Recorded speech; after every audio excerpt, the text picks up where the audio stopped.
Je voudrais revenir un tout petit peu en arrière. À quel moment dans tout ça, tu décides de passer le pas et de porter le hijab? En Algérie ou à ton retour d'Algérie?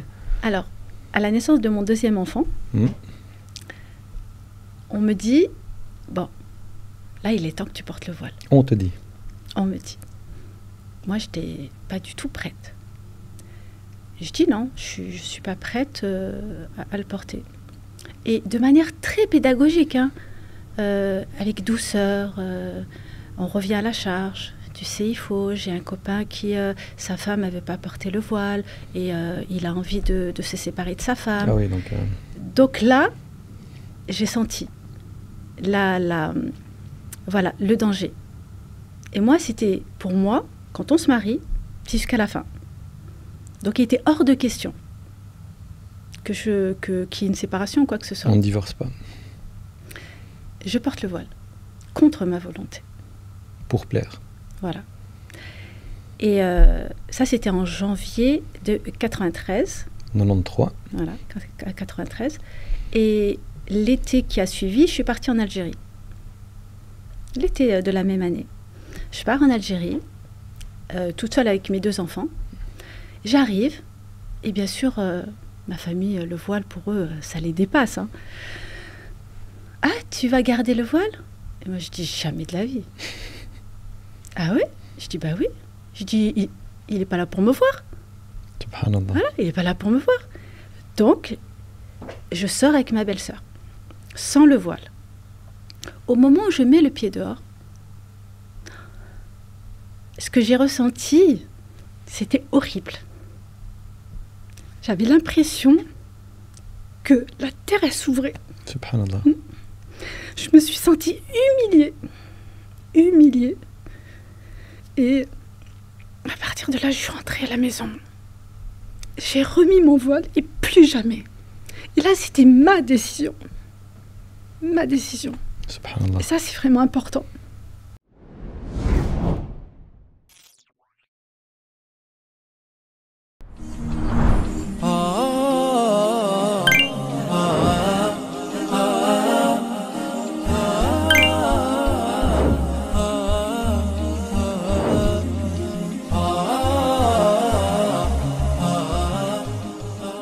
أعوذ بالله من الشيطان الرجيم بسم الله الرحمن الرحيم الحمد لله رب العالمين والصلاة والسلام على أشرف المرسلين نبينا محمد وعلى آله وصحبه وأحبابه أجمعين. Salam alaikum wa rahmatullahi wa barakatuhu. Bienvenue à toutes et à tous pour un nouvel épisode des podcasts d'Art Rifton. Et aujourd'hui, j'ai le plaisir, l'honneur d'accueillir une figure célèbre chez D'Art Rifton, une figure qui est fort présente sur la plateforme D'Art Rifton. J'ai le plaisir d'accueillir notre sœur Dalila Laswawi. Orti Dalila, salam alaikum wa rahmatullahi wa barakatuhu. Alaykoum salam wa rahmatullah. Comment vas-tu? Très bien. Bien, alhamdulillah. C'est un plaisir pour moi de t'avoir ici dans nos studios à Bruxelles. Comme j'ai dit en intro, tu as un visage qui est quand même connu sur D'Art Rifton, mais je voudrais malgré tout que tu nous dises quelques mots sur la plateforme D'Art Rifton, comment tu l'as connue, qu'est-ce qu'elle t'apporte, qu'est-ce qu'elle apporte à ton public, ainsi de suite. Alors, comment j'ai connu la plateforme D'Art Rifton? C'est pendant le Covid. Pendant le Covid, j'ai eu le plaisir justement de voir les vidéos qui passaient. Et j'ai connu aussi le frère qui s'occupait aussi de la plateforme, parce qu'il habite dans le sud.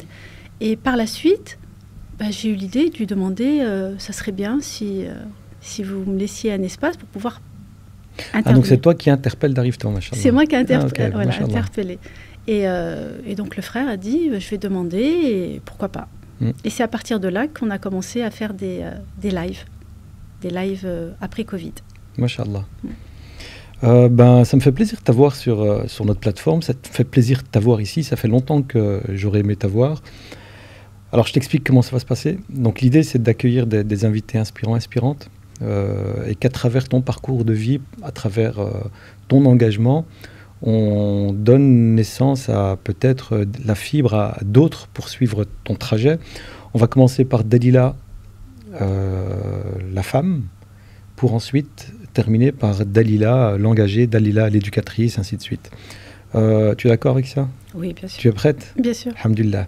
Alors, est-ce que tu peux te présenter Okhti Dalila, barakallahu fiki, succinctement, sans trop rentrer dans le détail, parce que j'ai quand même certaines questions à te poser, Inch'Allah. D'accord. Alors moi, je suis maman, grand-mère, je forme aussi, enfin, je forme, c'est un grand mot. C'est-à-dire j'accompagne les parents dans leur parentalité à la vivre de manière apaisée. Voilà, en quelques mots. En quelques mots, c'est voilà. Très court ça. Ok, tu es franco-algérienne, je pense. Oui. Des enfants? Oui, j'ai 6 enfants. 6 enfants, mashallah. Ta formation? Ma formation universitaire ou universitaire pour commencer. Universitaire, j'ai fait une licence en sciences de l'éducation. Ouais. Ensuite, j'ai fait un master MEF. Et ensuite, j'ai aussi fait une formation éducatrice Montessori à la source, parce que j'estime qu'il faut aller à la source. J'ai aussi un DU en éthologie des systèmes familiaux. Ok, mashallah, Allah barak. Tu es engagé dans l'associatif depuis bien longtemps? Depuis 30 ans. 30 ans, subhanallah. Dans le sud de la France, c'est ça? C'est ça. Mashallah. Dans les mosquées, dans les associations, c'est comment? Dans les mosquées, dans les associations. Là, beaucoup moins depuis quelques années. Ouais. Mais j'étais active aussi au niveau national avec d'autres associations où on faisait des activités ensemble pour essayer de faire bouger un petit peu la communauté, la jeunesse, tout ce qui... Voilà, faire en sorte de réveiller cet islam qui était vraiment en train de enfin pas de ressurgir, mais de se réveiller, voilà, de se réveiller, mais il fallait on va dire l'orienter de la bonne manière. Ok, enfance, Dalila, dans le sud de la France, c'est ça? Oui. Normal, élève normal, bonne élève? Alors, je ne suis pas née dans le sud de la France. Je suis née dans le Loiret. Qui se trouve beaucoup plus bas que Paris, à 75 km. Ok. Voilà, donc je suis née à Montargis, j'ai grandi à Montargis, j'ai fait mes études à Montargis. Et quand c'était le moment d'aller au lycée, je suis partie en Algérie faire mon lycée. Donc là, tu as 12 ans, 13 ans, c'est ça? Non, lycée. Au lycée, ah oui, parce qu'on parce qu'on ne parle pas de lycée, les collèges. Voilà, 15 ans. 15 ans, ouais. Je pars en Algérie pour faire mon lycée. C'est quoi? C'est sur un coup de tête personnel ou c'est les parents qui décident de t'envoyer? Ma maman, qui avait le mal-être du pays et voulait absolument repartir. Elle ne se sentait pas bien en France et elle voulait repartir en Algérie parce qu'il y avait ses grands-enfants qui étaient là-bas. Toute la famille repart ou Non, que ma maman et moi. Ok. Voilà, donc, ah oui, tu étais la seule fille, je pense, c'est ça? Je suis la seule fille d'une fratrie de 5 garçons. Masha'Allah. L'avant-dernière. L'avant-dernière. Et donc, tu repars en Algérie? Je repars en Algérie, je fais mon lycée là-bas. Et quand je termine mon lycée, je reviens en France pour me marier. Donc, c'est 3 ans de lycée, 3 c'est ans. ça? Ok. Ça se passe bien en Algérie? Tu apprécies ton séjour sur place? Alors, je découvre, en fait, ouais. qu'il y a une autre mentalité, une autre manière de penser. Et tout comme en France, parce que j'ai jamais fréquenté en France le milieu maghrébin, parce que mes parents étaient très fermés aux fréquentations. Donc, j'avais pas de copines, je sortais pas. C'était quoi? C'était une vision religieuse? Non, pas du tout. Pas du tout. Traditionnelle, protectrice. Je suis une fille, donc on ne sort pas. Subhanallah. On ne sort pas d'amis, tu ne reçois pas à la maison, tu ne vas pas chez les copines, tu ne vas pas en ville, pas d'activité sportive, rien. Les frères aussi? Non, les frères, c'est pas pareil. Ah, je pose la question. Ah non, les frères, c'est pas pareil. Je pensais que c'était c'est des hommes. Non, je pensais que cette éducation rigide ou très conservatrice, ça s'appliquait qu'à la fille. Ah, subhanallah. Tu vis ça mal, je suppose? Je l'ai très, très mal vécu. Subhanallah. Parce que je l'ai vécu de manière... c'est-à-dire qu'on ne me fait pas confiance. Dès le départ, je pars avec un handicap. Tu es une fille, donc forcément, tu vas faire quelque chose de mal. Subhanallah. Donc pour éviter de faire quelque chose de mal, on t'empêche, on te ferme toutes les portes. Moi, j'aurais cru qu'en tant qu'avant-dernière, une des plus petites, et en plus fille, au contraire, tu aurais été très chouchoutée et on t'aurait permis à toi, ce qu'on n'aurait pas permis à tes grands frères qui... Non, subhanallah. Pas du tout. Et ça, c'est juste tes parents qui sont comme ça avec toi ou les frères aussi ont cette relation très... Non, vraiment les parents. Les parents, subhanallah. Khair. On leur trouve des circonstances atténuantes? Absolument. Ouais, je ne pourrais jamais en vouloir à mon papa. Ouais, voilà, c'est ça. Je ne pourrais jamais en vouloir à ma maman parce qu'ils m'ont donné ce qu'ils avaient, tout simplement. Ils ont quand même vécu la guerre d'Algérie, ils sont venus en France.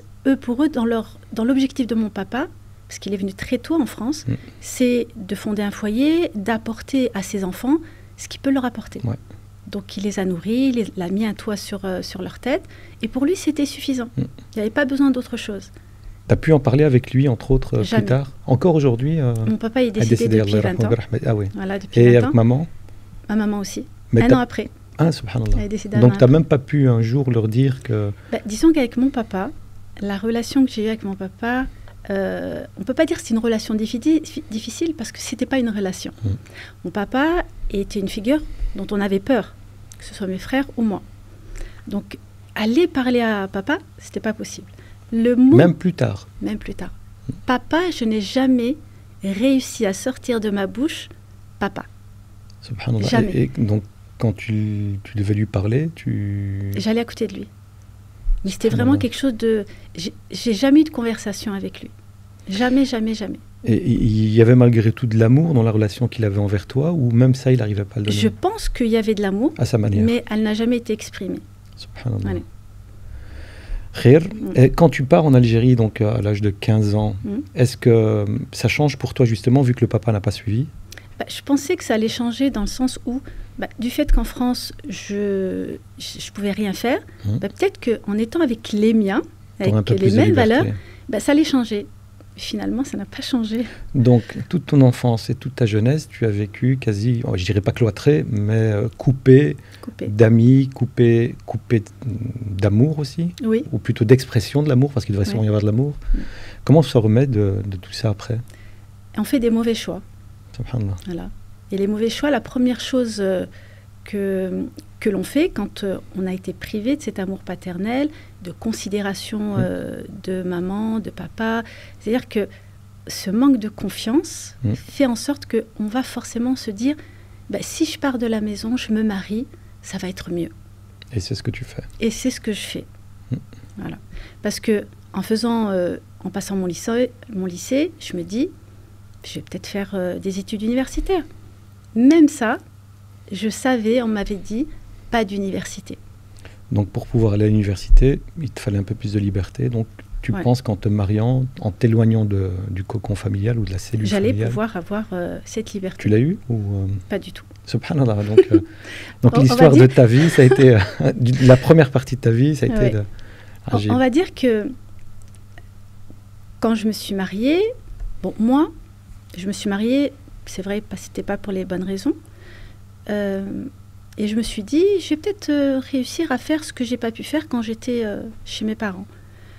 Et oui, on m'a encouragée à faire des études, il n'y a pas de souci. Sauf qu'il y avait un prix à payer. Et le prix à payer, il y a de la pression derrière. Beaucoup de pression derrière. Quoi, l'obligation de réussir Même pas l'obligation de réussir. C'était vraiment... occupe-toi de... Si tu fais tes études, mais il faut qu'à côté, voilà, c'est ça. Tu te débrouilles. Pour assurer les deux. Tout. Les trois, les enfants, monsieur... La maison. Et la maison, tout. Ouais. Subhanallah. Et tu y arrivais? Oui. Juste une question, quand on grandit dans ce que tu as grandi, coupé de tout, il n'y a pas l'expression de l'amour, est-ce qu'on reproduit ça après avec ses enfants ou au contraire, on va aller à l'autre extrême, on va en donner tellement plus à ses enfants de ce qu'on n'a pas eu? Alors, ça dépend des personnes. Moi, en tout cas, j'étais déterminée à ne pas reproduire et à donner à mes enfants ce que moi, je n'avais pas reçu. Aller dans l'extrême, non. C'était pas possible parce que je savais quelles étaient les conséquences derrière. Mais on n'a pas les outils au départ. Ouais, donc on fait un peu... Donc quand on a le premier enfant, c'est là qu'on se rend compte de la difficulté et de l'énorme chantier qu'il y a. C'est pour ça que j'ai voulu faire des études en sciences de l'éducation, pour déjà avoir un bagage. Ouais. C'est tes enfants qui t'ont poussé à voir... Ou bien c'est le fait que ça se soit mal passé dans ton enfance avec tes parents qui t'ont poussé à dire je ne vais pas faire les mêmes erreurs qu'eux, je vais aller me former. Oui, tout à fait. Les deux, oui. Tout à fait. Khair, mashallah. Et une réussite maintenant? Ah oui. Ah, subhanallah. Oui. Tu as dit 6 enfants. 6 enfants. Le plus grand, la plus grande? Le plus grand, il a 33 ans. Mashallah. Et le dernier, il a 20 ans. Ah ouais, mashallah. Allah yubarik. Qu'Allah te les préserve, Inch'Allah. Amin. Et qu'ils profitent de l'amour que tu leur donnes encore longtemps. Bi'idhnillahi ta'ala. Il y avait de la religiosité à la maison? C'était religieux ou c'était... Alors, je suis d'origine berbère, kabyle, et de père et de mère. Ma langue maternelle, c'est le berbère. Et la religiosité, non, c'est plutôt le traditionnel. Vraiment le traditionnel. Il y avait le ramadan, mes parents faisaient le ramadan. Ma maman priait, mais toujours cachée dans son coin, à sa manière. Et mon papa, non. Il n'y avait pas de religion. C'est-à-dire que Il y avait l'interdit, mais il n'y avait pas pourquoi c'est interdit. Ouais. Le ramadan, c'était... tu n'es pas obligé de faire le ramadan, mange. Ça, c'est propre à ta famille ou c'est propre aux Kabyles? Alors, je sais pas, je pose la question. À l'époque, je pense que oui. Ouais, c'est ça. Parce qu'après, ça a évolué. Voilà. Donc, le religieux, il n'était pas là. C'était plus la préservation de l'honneur. Ouais, l'honneur de... Voilà, de la famille. Donc, il n'y avait pas réellement de religieux. Je ne savais même pas que le prophète, c'était Mohammed, sallallahu alayhi wa sallam. Ça jusqu'à quel âge? Jusqu'à l'âge de 14 ans. Quand tu vas en Algérie, tu... Non, avant. Okay. Ça, c'était vraiment avant. J'étais baignée dans, on va dire, tout ce qui était la religion catholique. Parce qu'on recevait beaucoup de brochures.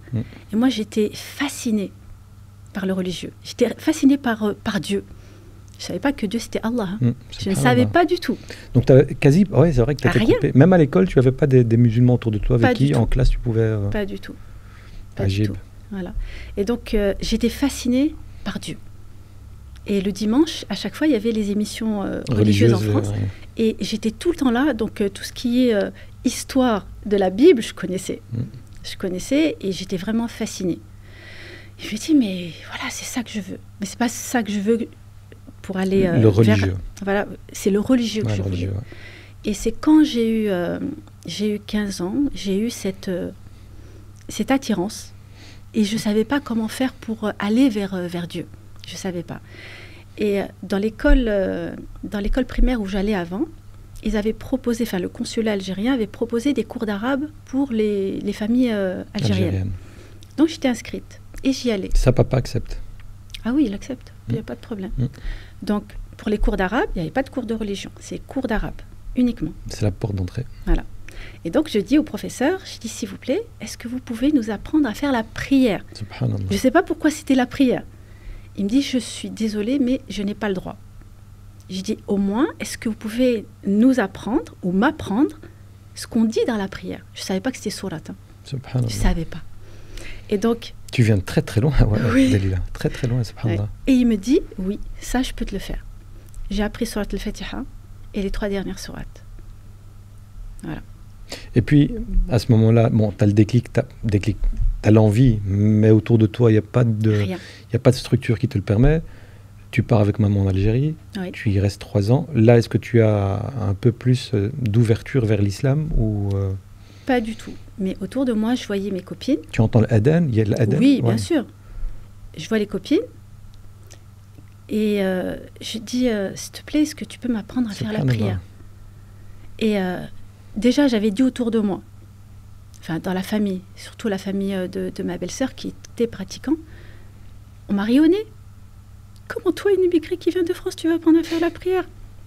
Subhanallah. Ouais, 2 ans j'ai mis pour trouver qui va m'apprendre à faire la prière. J'ai trouvé une qui m'a appris et je faisais les dessins du bonhomme, la position qu'il fallait faire, incliné. Voilà, et j'écrivais. Et je priais avec ma feuille à côté. Et là, tu as quel âge? J'avais 17 ans. 17 ans. J'avais 17 ans et quand je priais, je me cachais à la maison.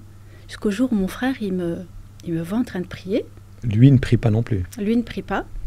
Et ensuite, quand je finis de faire ma prière, il m'appelle. Il dit, Daïla, viens. Je viens. Il fait, tu sais que la prière, c'est pas un jeu. Hein. Je dis, oui, je le sais. C'est pour ça que je l'ai fait. Alors que maintenant, il l'a fait. Hein. Ouais. Mais voilà. Et c'était quand même une pression.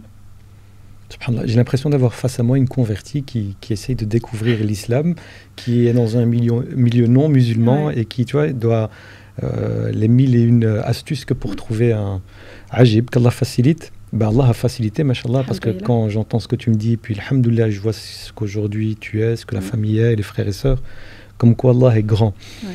Durant ton enfance, au niveau de ta scolarité, malgré que tu avais beaucoup d'interdits, tu étais élève modèle, tu travailles bien? Alors, élève modèle, je ne pourrais pas dire élève modèle. Studieuse, travailleuse. Voilà. Ouais. Donc, primaire, collège, lycée, c'est ça? Lycée en Algérie. Ah ouais, lycée en Algérie, tu termines, tu te maries. Je me marie. Là, tu reprends directement un cursus universitaire ou pas encore. Voilà, c'est quand j'ai eu mes enfants. Il y a les enfants, et puis à ce moment-là, ouais. Tu décides de te lancer dans un cursus universitaire qui est en rapport avec les sciences de l'éducation. Oui.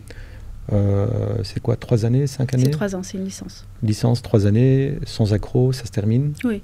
En parallèle, tu es dans le milieu associatif. En parallèle, oui. Et tu te formes à Montessori. Aussi. Et ensuite? J'ai fait le Master MEF aussi après les sciences de l'éducation. Master MEF, si tu peux m'expliquer ce que c'est. Master MEF, c'est les sciences de l'éducation ça permet pas d'être professeur. Il faut faire un Master MEF pour se former à être professeur. Ah oui, donc on appelle ça un CAP en pédagogie. Et ok, est-ce qu'en parallèle, tu as le déclic religieux, tu te mets à pratiquer? Est-ce qu'en parallèle, tu te dis, il faut que je me forme religieusement? Est-ce que tu intègres des structures religieuses? Alors, très tôt, dès que je me suis mariée, j'ai eu mon premier enfant, j'ai eu mon deuxième enfant, et c'est là que je commence dans l'associatif. Il n'y avait pas encore de structure, vraiment structure. Mosquée du quartier? Voilà, mosquée du quartier, mais il n'y avait pas d'espace pour les femmes. Mais il y avait en France, à Lyon, sur Paris, des associations qui étaient organisées, et on faisait des déplacements pour faire des séminaires, des formations, on se formait. Et c'était vraiment une très belle époque. Ça t'apporte quoi justement, ce manque qu'il y a eu durant ton enfance au niveau du religieux? Alors ça m'a apporté, ça m'a nourri, ça m'a permis d'avoir cet ancrage. Mais il faut dire que j'ai eu un très bon accompagnement avec les chouïours que j'ai fréquentés. Ce qu'on ne trouve pas maintenant, qui est difficile à trouver parce qu'il y a tellement d'informations. Et à l'époque, on est parti direct à la source, à la pédagogie spirituelle, comment déjà s'armer soi-même avant de pouvoir donner aux autres et d'être à même d'apporter, de faire de la da'wa tout simplement. Tu avais déjà à ce moment-là l'objectif ou peut-être même l'idée lointaine de te lancer dans la da'wa dès que tu serais formé, ou en réalité c'est venu bien après? Alors déjà j'étais dans la da'wa quand j'ai eu mon deuxième enfant. Et à travers quelle activité par exemple? Rassembler des sœurs pour faire des halaqas. Ouais, c'est ça. Voilà, que ce soit à la maison ou faire des déplacements quand il y a des séminaires, des formations. On a commencé comme ça, à la mosquée, faire des repas pour les étudiants quand c'était Ramadan. Voilà, et aider au niveau social. Ça, c'était vraiment super important. Et ensuite, il y avait quelque chose qui a créé un déclic chez moi pour apprendre ma religion. Parce que, comme je dis toujours, on ne doit pas être la religion des « on m'a dit ». Et donc, quand je voyais qu'à l'intérieur de mon propre foyer, c'était pas cohérent avec ce qui est dit à l'extérieur, donc la place de la femme, Allah il l'a mis sur un piédestal, la femme elle est ceci, la femme elle est cela, et quand on voit chez soi, il y a un fossé. Il y a un fossé. Ouais. Je dis subhanallah, c'est pas possible. C'est pas cohérent. Et moi j'ai besoin de clarté. Et j'ai dit non, il faut que j'apprenne. Il faut que j'apprenne. Et alhamdoulilah, c'était l'époque où il y avait l'émergence des instituts. Et donc là, tu te formes... Et là, je me forme. Je voulais la première chose que je voulais, c'était valider déjà tous mes acquis durant les années que j'ai passées à me former avec les chouïours. Donc une formation un peu plus académique? Académique, pour valider. Je l'ai eu. Et ensuite, j'ai dit non, ça ne me suffit pas. Tu as fait quoi à ce moment-là comme formation? J'avais fait le CERCI à l'époque, c'était à Paris, qui est au Soldin actuellement. Tu habitais encore dans la région de Paris? Non, j'étais dans le sud. Quand je me suis mariée, je suis partie dans le sud. Tu te déplaçais ou comment tu... Alors, il y avait à distance et je me déplaçais pour les examens. On est en quelle année là? On est en 2002. 2002, ok. Voilà. Et ensuite, j'ai voulu aller plus dans le détail. Enrichir et augmenter mes connaissances. Et c'est là que j'ai découvert Cheikh Zakaria Siddiqui. Qui est passé à Bruxelles quelques années. Cheikh Zakaria Siddiqui. Il y a des figures de l'islam qui sont méconnues. Ouais. Mais vraiment. Ouais. J'ai découvert ce cheikh, ce savant pour moi, à travers sa posture. Une posture d'humilité. Ce qui dégageait. C'est extraordinaire. C'est-à-dire c'est quelqu'un qui, à travers sa posture, il dégage déjà toute sa science, et c'est une personne qui sait mettre de la distance avec la personne qui est en face, et il sait parler à la personne sans la rabaisser, sans l'humilier, en la mettant à sa juste place. C'est-à-dire que dans ses paroles, il encourage dans le bien, il encourage dans le fait que même si la personne, elle n'a pas le niveau, il va trouver les mots pour l'encourager. Et ça, c'est extraordinaire. Et avec lui, donc une formation qui dure 4 ans. 4 ans aussi.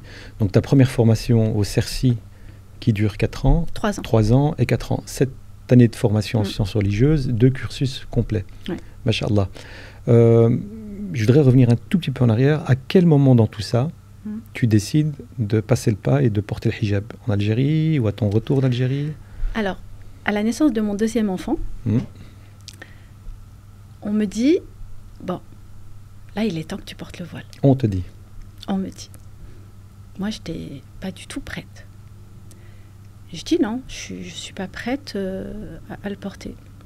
Et de manière très pédagogique, hein, avec douceur, on revient à la charge. Tu sais, j'ai un copain qui, sa femme n'avait pas porté le voile et il a envie de se séparer de sa femme. Ah oui, donc là, j'ai senti voilà, le danger. Et moi, c'était, pour moi, quand on se marie, c'est jusqu'à la fin. Donc il était hors de question qu'il y ait une séparation ou quoi que ce soit. On ne divorce pas. Je porte le voile, contre ma volonté. Pour plaire. Voilà. Et ça, c'était en janvier de 93. 93. Voilà, 93. Et l'été qui a suivi, je suis partie en Algérie. L'été de la même année. Je pars en Algérie, toute seule avec mes 2 enfants. J'arrive, et bien sûr, ma famille, le voile, pour eux, ça les dépasse. Hein. Ah, tu vas garder le voile? Et moi, je dis, jamais de la vie. Ah oui? Je dis, bah oui. Je dis, il n'est pas là pour me voir. Subhanallah. Voilà, il n'est pas là pour me voir. Donc, je sors avec ma belle-sœur, sans le voile. Au moment où je mets le pied dehors, ce que j'ai ressenti, c'était horrible. J'avais l'impression que la terre, elle s'ouvrait. Subhanallah. Je me suis sentie humiliée. Et à partir de là, je suis rentrée à la maison. J'ai remis mon voile et plus jamais. Et là, c'était ma décision. Ma décision. Subhanallah. Et ça, c'est vraiment important. Et depuis lors? Depuis lors, il n'a pas bougé. Justement, moi je profite, je rebondis, c'était pas prévu. On a aujourd'hui beaucoup de sœurs qui remettent en question le hijab. Ouais. On a beaucoup de sœurs qui le retirent. On a aussi certaines sœurs qui le retirent publiquement sur les réseaux sociaux, qui font la promotion de retirer le hijab. Maintenant que je t'entends parler de toi, ce que tu as vécu, et toi, comment tu es passé de le porter pour plaire aux autres à le porter pour plaire à Allah, quel serait le message que tu aurais envie de leur transmettre là?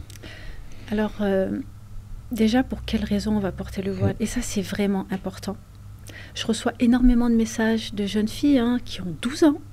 12 ans, c'est jeune. 13 ans, 14 ans. Et elles me disent, j'ai envie de porter le voile, je veux plaire à Allah. Sauf que derrière, il n'y a pas de travail. Il n'y a pas ce cheminement qui va faire que je sais pourquoi je le porte. Parce que le problème de le porter trop jeune, c'est qu'une fois, à un moment donné, on sera confronté à l'apparence. Ouais. On sera confronté au regard des garçons. Au rejet, peut-être même. Au rejet, mais le regard des garçons aussi, il est très important. Ouais. Parce que quand on a un manque affectif, on va le chercher ailleurs. Voilà, on va le rechercher dans l'apparence, dans le fait de plaire. Et donc, il y a une grosse responsabilité de la part des parents. Moi, mes 2 premières filles, quand elles ont voulu porter le voile, c'est quand elles sont rentrées au collège. J'ai dit non. J'ai dit, vous êtes trop jeunes. Elles ont tellement insisté, parce que c'est vrai qu'elles ont grandi dans un environnement religieux, donc elles ont insisté, mais vraiment insisté, je les ai laissées. Tu les sentais pas prêtes à la base? J'avais peur. Ouais.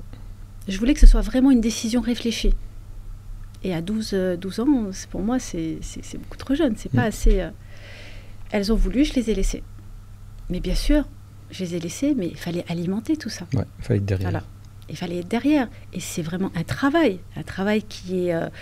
c'est-à-dire qu'on ne fait pas ce travail une fois par semaine, c'est un travail de tous les jours, de présence. On parle, on met en condition, on met un environnement, on met tout.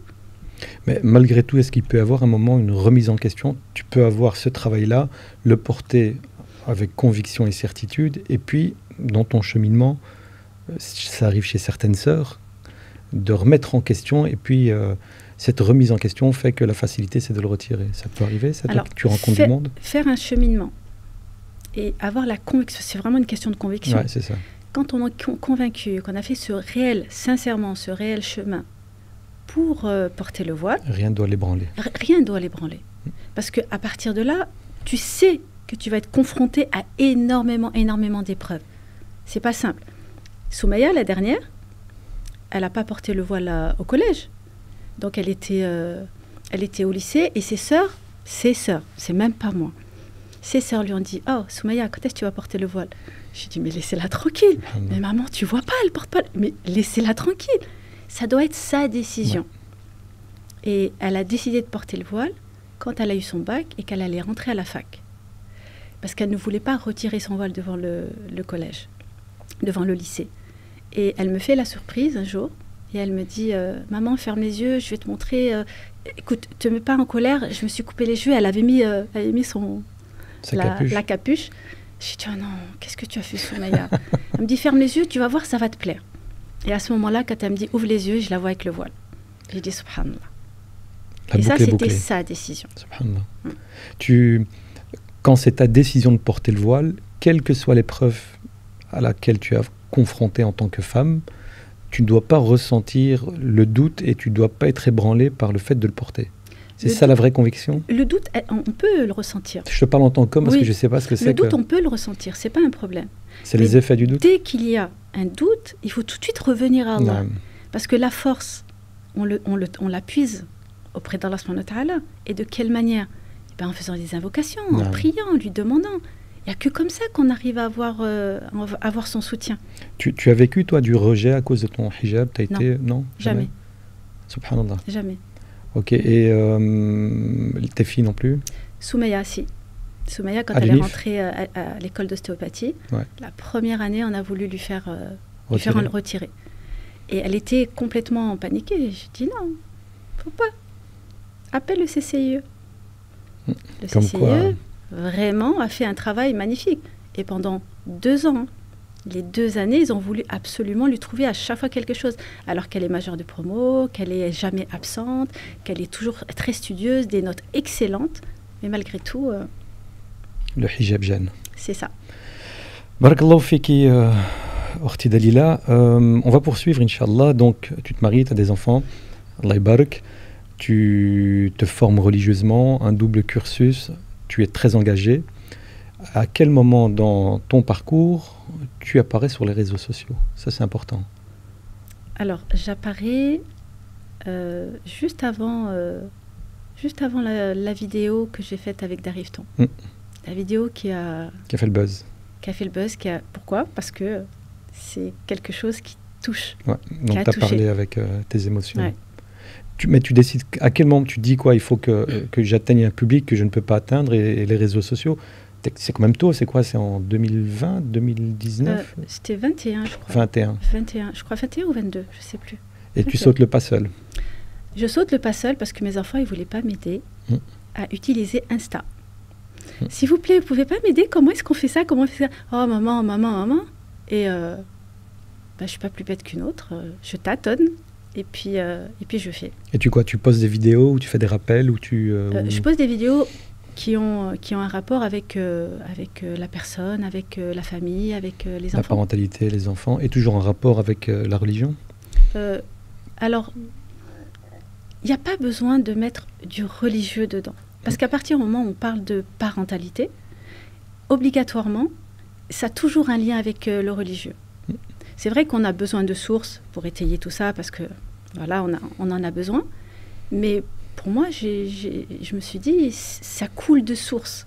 La bienveillance, le bien, la non-violence, toutes ces choses-là font partie de nous. Mais c'est vrai qu'il faut étayer. Et par la suite, j'ai étayé avec des sources pour montrer et prouver, parce qu'il fallait prouver, qu'on n'a pas le droit de taper, qu'on n'a pas le droit de... Ça a directement pris, le fait de passer sur les réseaux, comment je veux dire, il y a eu une acceptation de ce que tu faisais, il y a eu de la demande, on a commencé à te contacter, on a commencé à te reconnaître, ainsi de suite. Oui, comment ça se passe? Je pense que la manière dont j'apportais les sujets, c'était des sujets qui parlaient aux personnes, aux mamans. Tu te filmais toi-même toute seule. L'auto-entrepreneuriat. Voilà, et je faisais mes montages toute seule, je m'étais toute seule. Voilà. Et donc, en général, les sujets que tu postais sur les réseaux, c'était les sujets que tu traitais en physique dans les mosquées et ainsi de suite. Tout ce qui touche à la parentalité. Maman, ainsi de suite. Ça t'a changé? Ah oui, bah, pourquoi ça m'a changé? Enfin, ça m'avait changé avant. C'est parce que ça m'a changé que j'ai voulu apporter cette touche-là. Être reconnu, ça t'a fait quoi? Alors, alhamdoulilah, sur ce point-là... T'as les pieds bien ancrés? Quand on me dit... parce que c'est vrai qu'il y a beaucoup d'endroits où je vais, où on me reconnaît, et je n'ai pas cette conscience encore que, voilà, j'ai cette notoriété. Et alhamdoulilah, et je suis très contente de ça. Très contente de ça, ça me permet de ne pas prendre la grosse tête. Okay. Parce que Shaitan, il est aux aguets. Oui, bien sûr. C'est pour ça que je te dis qu'Allah t'en préserve. Ouais. Mais être en rue et avoir les regards des gens se poser sur toi, ça, tu le vis bien, tu le vis mal, ou tu ne fais même pas attention à ça? Non. Les enfants, eux, comment vivent ça? Maman, à chaque fois que j'ouvre Insta, il y a ta tête. Il y a même mes copains, il y a mes copines, voilà.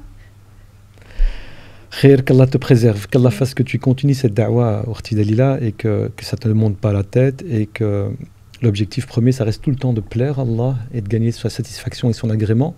Et le reste, on le met de côté, on n'en veut pas. Exactement. Les likes, être reconnu, la célébrité, c'est pas ça qui nous fera rentrer au paradis. Exactement. En parallèle, tu fais aussi de l'accompagnement téléphonique? Oui, pour les parents. Les parents, les mamans, qui se sentent vraiment dépassées dans leur rôle de maman, qui n'arrivent pas à allier leur rôle de maman, leur rôle d'épouse. Et il y en a aussi qui travaillent, il y en a beaucoup qui travaillent. Et elles sont dépassées. Comment est-ce que je fais pour trouver un équilibre? Donc oui, c'est... Donc c'est les mamans qui... Comment t'es venue l'idée? C'est parce que tu avais beaucoup de demandes, ou est-ce qu'on... Il y avait beaucoup de demandes dans le message. Ah, voilà. Oui. Il y a vraiment du gros travail à faire à ce niveau-là? Beaucoup de travail à faire. C'est vrai? Au plus tu fais de l'accompagnement, plus tu te rends compte que le fossé est énorme. Énorme. Subhanallah. Oui.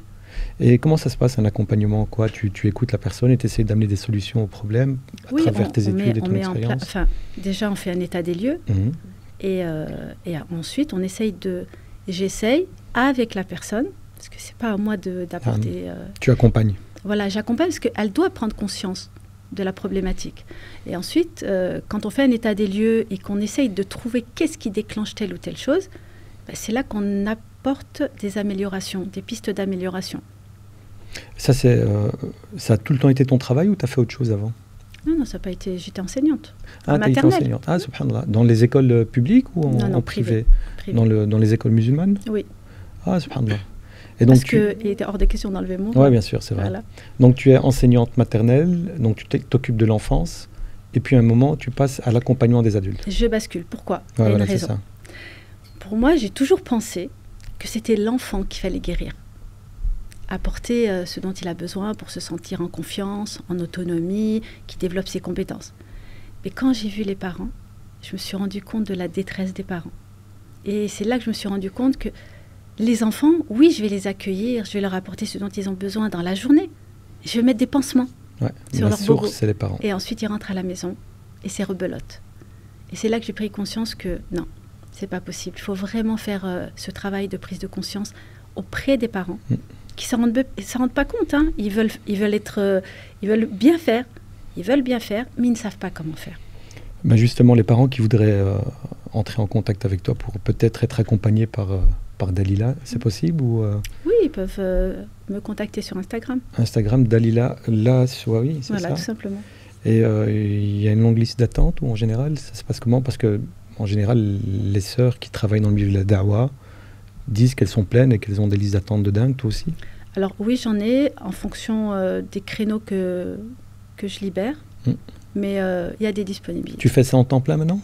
Non, pas en temps plein. Quand je dis en temps plein, tu fais plus rien à côté? Non. Tu travailles plus comme enseignante? Ah oui, non, je travaille plus en tant qu'enseignante. Non. J'accompagne aussi des groupes de femmes, des groupes de mamans.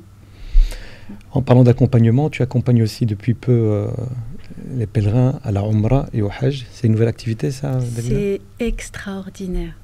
Mais c'est extraordinaire. Comment t'en es arrivée à faire ça?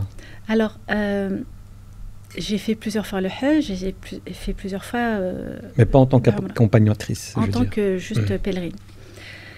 Et j'ai constaté, durant surtout le Hajj, qu'il y avait ce manque d'écoute, ce manque d'accompagnement du côté des femmes.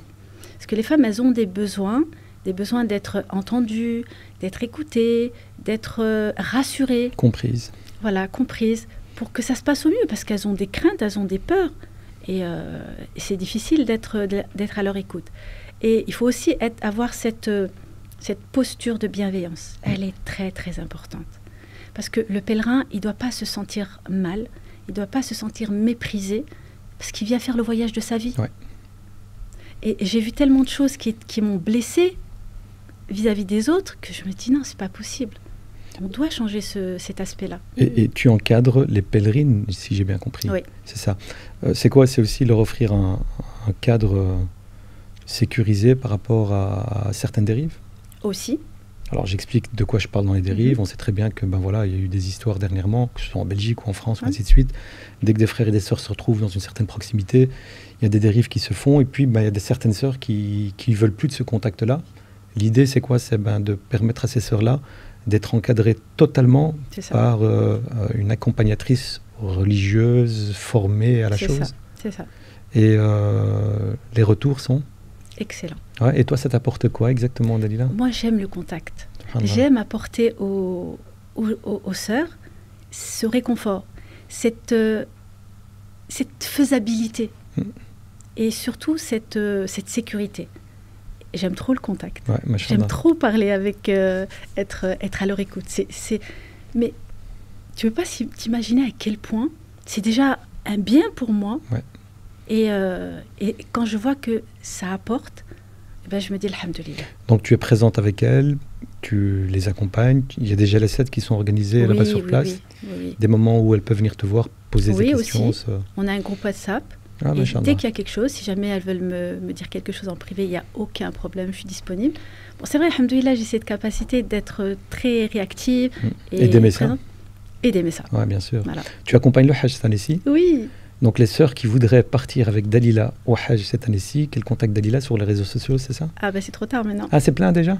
C'est vrai que là, 2026. Voilà, en 2026, ouais. C'est vrai que demain, on a une grande journée. Demain, ça lance...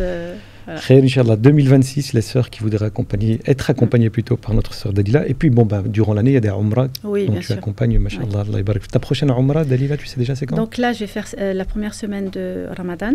On va se voir sur place alors? Ah, Masha'Allah. Je serai là-bas. Ouais. Celle de avril, elle est complète. Et la prochaine que je ferai avec le Furqan Voyage, ce sera en décembre, vacances de décembre 2025. Inch'Allah, qu'Allah facilite. Une journée classique de Dalila, c'est quoi? Alors tu vas me dire qu'elle ne se ressemble pas, mais en général, elle se ressemble pas. À quel moment est-ce que tu as tes consultations? À quel moment tu te formes? À quel moment tu passes du temps avec les enfants? Je sais que tu es souvent dans des avions. Alors, je me forme tout le temps. Ouais. Franchement, c'est nécessaire d'être toujours en formation continue. Quoi, tu lis, Je lis beaucoup. D'ailleurs, mes murs sont tapissés de livres. Ah, machallah. Ah oui. Et donc oui, tout le temps. Tout le temps à se former, c'est essentiel, c'est vital, parce que les choses changent et évoluent. Et donc, on doit être informé des nouvelles choses. Ensuite, concernant les accompagnements téléphoniques, ça peut être soit je vais mettre le matin, soit je vais mettre l'après-midi, enfin l'après-midi plus le soir.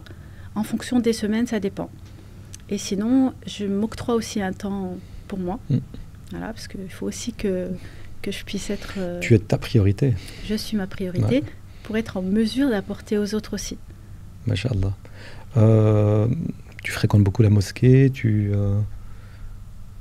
Alors là, j'ai changé de ville, donc je suis sur Marseille. Ouais. Et comme je bouge beaucoup en allant voir mes enfants, parce que le trip familial. Le trip familial, l'histoire de ta vie. C'est important, franchement, pour moi, c'est important. Alhamdoulilah, qu'Allah te facilite. C'est un plaisir de découvrir avec toi Dalila la femme, ton parcours, jalonné de plein de choses, puis ta formation, ton retour à Allah, le port ton hijab, mashallah, l'accompagnement, ce que tu apportes aux autres, et surtout le plaisir que tu as apporté cela aux autres. Donc si tu me permets, Dalila, je voudrais qu'on passe à la deuxième partie. Dalila l'éducatrice en parentalité et famille. Et on va, si tu le permets, nous arrêter sur certaines problématiques liées au couple et à l'éducation des enfants. On commence par le couple et on terminera par l'éducation des enfants. Quels sont tes conseils pour une vie de couple réussie? En commençant par le début, qui est le choix du conjoint. Et c'est souvent cette étape qui est négligée. Bâclée. Ouais, qui est bâclée. Parce que l'objectif, moi je parle du côté des sœurs. Les femmes, en général, je ne vais pas mettre tout le monde dans le même sac, en général, elles vont aller plus vers l'aspect, il faut que je sois amoureuse, et après le reste, ça viendra. Alors que c'est le contraire. Alors que c'est le contraire. Parce que être amoureuse, c'est quoi? C'est quoi être amoureuse? Voilà. C'est vraiment la définition qu'on donne aux choses. Alors que le mariage, c'est... On se marie par intérêt. Ça veut dire quoi? Intérêt, donc matériel? Non, c'est pas ça. On se marie par intérêt. Je cherche la personne qui va être le père de mes enfants. Je cherche la femme qui va être la mère de mes enfants. Ouais. Et qu'est-ce que cet homme ou qu'est-ce que cette femme va m'apporter dans ma vie? Comment est-ce que je vais construire une vision? Comment est-ce que je vais construire ce lien qui va me permettre que ce lien puisse exister aussi dans l'au-delà? Et ça, c'est des questions qu'il faut se poser avant de se marier déjà? Absolument. Ouais. Donc, dans le choix du conjoint, c'est une discussion qu'il va y avoir avec la prétendant et essayer de voir si on est sur la même longueur d'onde. Et à ce moment-là, sur quoi est-ce qu'on doit être capable de nous mettre d'accord? Déjà, il y a la religiosité. Ouais. Mais il faut savoir une chose, c'est que la religiosité ne suffit pas. Parce qu'il y a plein qui prient, qui jeûnent, et qui malgré tout ne respectent pas les droits qui doivent être respectés. La première des choses, c'est d'être honnête et de dire réellement ce qu'on veut. Ce qu'on recherche. Ce qu'on recherche. Et ce qu'on exige de l'autre. Exactement. Ce qu'on attend plutôt de l'autre. Exiger, c'est un peu... ce qu'on attend de l'autre. Voilà, ce qu'on attend de l'autre. Et vraiment, c'est de faire une projection. C'est comme une entreprise. C'est-à-dire qu'on est en train de faire... c'est comme un business plan. On parle d'objectifs, de rôle. On parle d'objectifs. C'est-à-dire, allez, dans 1 an, dans 5 ans, l'éducation des enfants. Comment est-ce que tu vois l'éducation des enfants? On parle de l'éducation des enfants déjà à ce moment-là. Et oui. Rigide, pas rigide, bienveillante, pas bienveillante. Ouais. S'ils ne sont pas sur la même longueur d'onde, ça ne va pas le faire. Ce n'est pas possible. Donc, ça va créer beaucoup de problèmes. Donc, le travail, est-ce que tu me laisses travailler? Tu ne me laisses pas travailler? Est-ce que j'ai envie de continuer mes études? Tu me laisses continuer mes études? Pas. Le port du hijab, on en discute? Alors, le port du hijab, on ne se marie pas avec une personne pour lui dire... On ne va pas se marier avec une personne qui ne porte pas le voile pour lui dire « je veux que tu portes le voile ». Non, le contraire, justement. Une sœur qui ne porte pas le voile et qui ne pense pas le porter, est-ce qu'elle déjà à ce moment-là, elle en parle, t'attends pas à ce que je le porte pour qu'il n'y ait pas de conflit plus tard? Évidemment, bien sûr. Sinon, ça va créer des conflits. Quand il y aura des enfants, on fait comment? On discute donc travailler, pas travailler, l'éducation des enfants, le rôle de chacun. Le rôle de chacun. Le rôle du papa dans le couple. Le rôle du papa dans le couple, le rôle du conjoint dans le couple, que ce soit d'un côté ou de l'autre. Comment est-ce que les choses vont être amenées dans l'organisation aussi, c'est important. La belle famille aussi. Ouais, la belle-mère. Ah oui, c'est important. Très toxique souvent, c'est souvent une cause pas d'échec, mais de problèmes dans un couple. Qu'est-ce qu'on appelle toxique déjà? C'est ça. Hein. Ouais, c'est vrai. Quand moi je parle de toxique, c'est une belle famille qui ne garde pas sa place de belle famille. Une belle-mère qui ne garde pas sa place de belle-mère et qui interfère. C'est pour ça qu'il faut en parler dès le départ.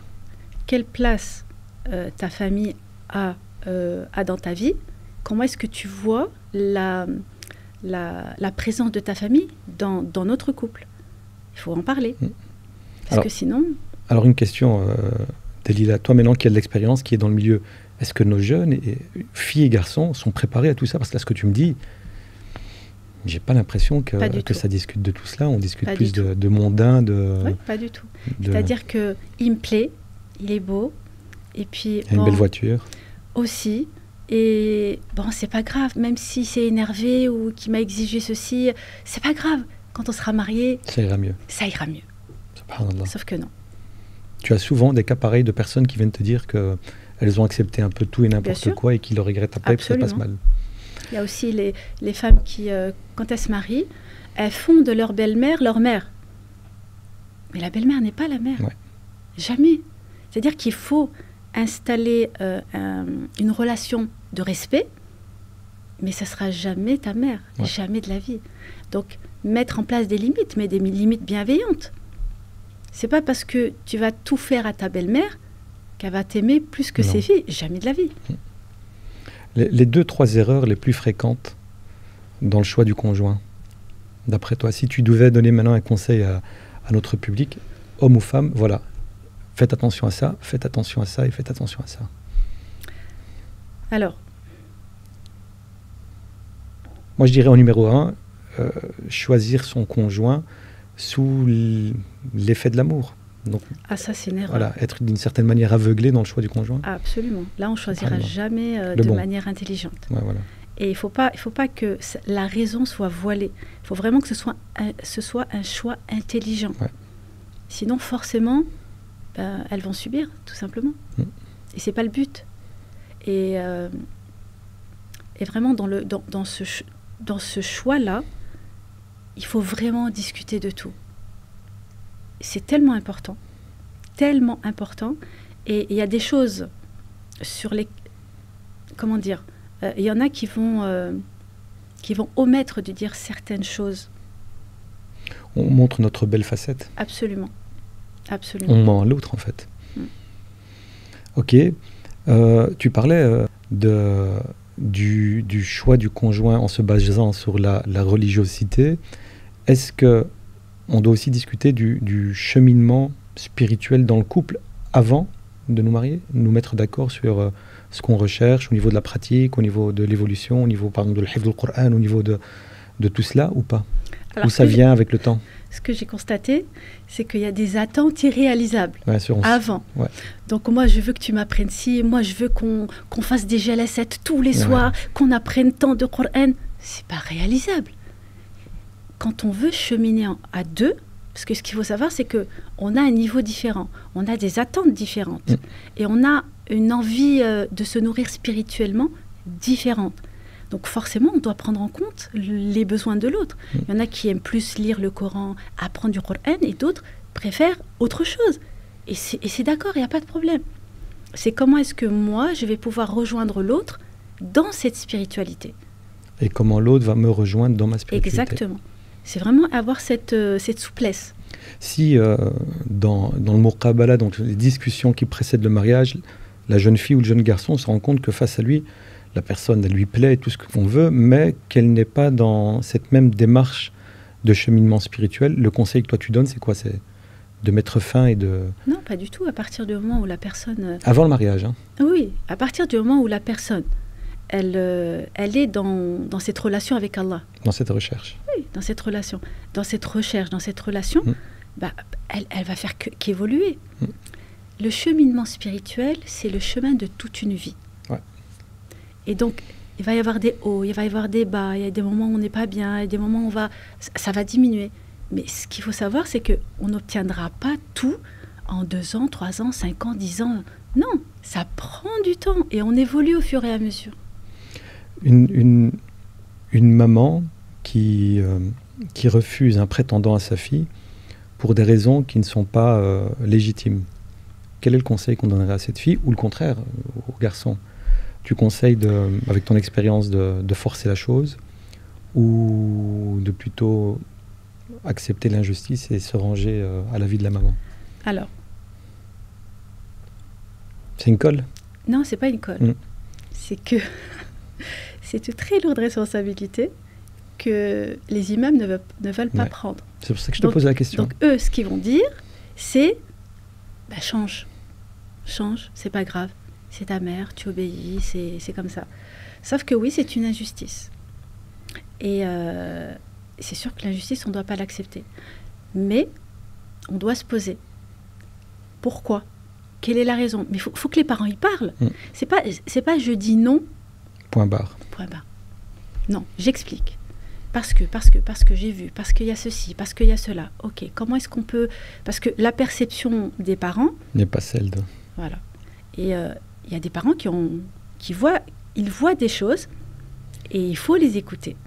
Parce qu'il y en a qui veulent notre bien, il y en a d'autres, c'est pas pareil. Hein, c'est vraiment des questions culturelles. Mais on doit se poser, on doit en discuter. Parce que oui, c'est une injustice. C'est une injustice. Ok. Une autre problématique en rapport, Dalila, au couple, ou plutôt au choix du conjoint, c'est cette théorie qui dit qu'il faut mieux se connaître avant de se marier, et qui très souvent nous mène vers le haram, qui sont les relations hors mariage. Comment est-ce qu'en tant que parents, on doit nous pouvoir gérer cette situation-là?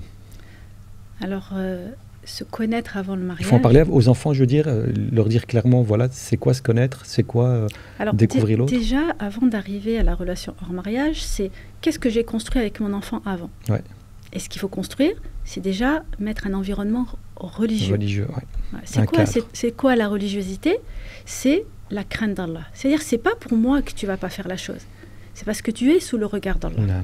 Et ça, mettre en place ça, c'est important. Évidemment que ça prend de l'énergie, que ça prend de la place. Mais à partir du moment où je vais décider d'être parent, je dois être conscient du travail que j'ai à mener. Et donc oui, qu'est-ce que j'ai mis en place pour apprendre à mon enfant que les relations hors mariage, ça n'est pas une solution. Ok. C'est vrai que la société, elle dit « Ah non ». Elle nous pousse vers ça. Ah, bien sûr. Et c'est une vérité, le fait de dire qu'il faut se connaître avant de se marier? Non. Non. En fait, on apprend à se connaître après. Mais bien sûr, il y a toujours de la séduction. Toujours de la séduction. Et la personne, on ne la voit pas tout le temps. Et donc, non, on ne l'apprend pas. C'est une fois que tu te maries, c'est là que tu découvres la personne. Donc, dans le muqabala, dans la rencontre avec l'autre, si la personne qui est face à moi valide, on va dire, mon projet de mariage et mon projet de vie commune, à ce moment-là, on se marie? Non. Non? Non. C'est trop facile, ça.